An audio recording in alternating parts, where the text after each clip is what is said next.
A lot of my work is interested in the American dream.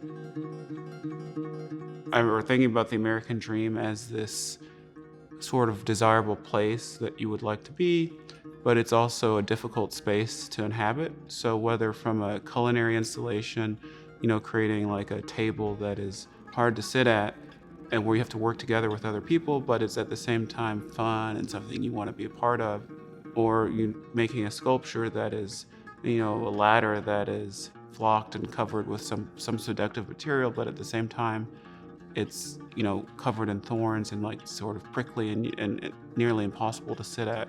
Or even with briar patch, the installation at Madison Square Park, a whole classroom of school desks covered in tree branches that are in a way impossible to sit at, but it's all about perspective. This idea of creating a space that is desirable but difficult to inhabit. And for some people it's a safe space or a place that they enjoy, but others it's threatening. I think architecture with a big A and a little a is sort of all around us. It's, as a human being, we live in some form of shelter, so it's something that's undeniable to our way of life, offering like protection from the elements and insects and animals and other people. It provides a sense of comfort. It can be varying ways of sort of conscious and subconscious that we might take for granted. And even as artists, that background as architecture plays into the way I sort of conceive of and create my works, whether the individual work itself or how it's exhibited, that the architecture will always have a role in sort of our lived experience, and that it surrounds us and embodies us.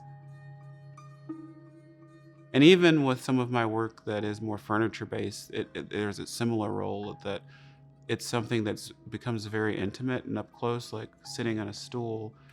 Well, I'm not thinking about it, but it's touching my butt. There's this sort of thing we take for granted with a lot of materials around us, whether it's architecture, furniture, or tree, that as an artist I want to sort of remix and sort of recontextualize the way we think about a lot of the things around us that we might take for granted.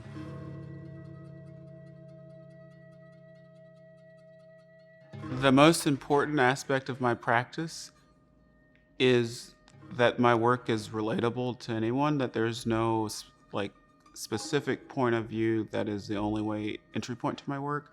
My desire is that if I can transform materials from our everyday lived experience and and remix them, transform them into something that any person has some connection to, but sort of reconstitute them in a new, real way that might cause them to rethink their own lived experience.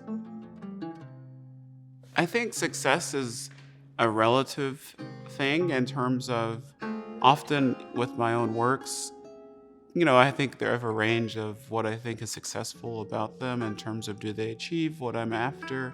How close do they sort of materialize in the physical world, an idea or an experience that I have in mind?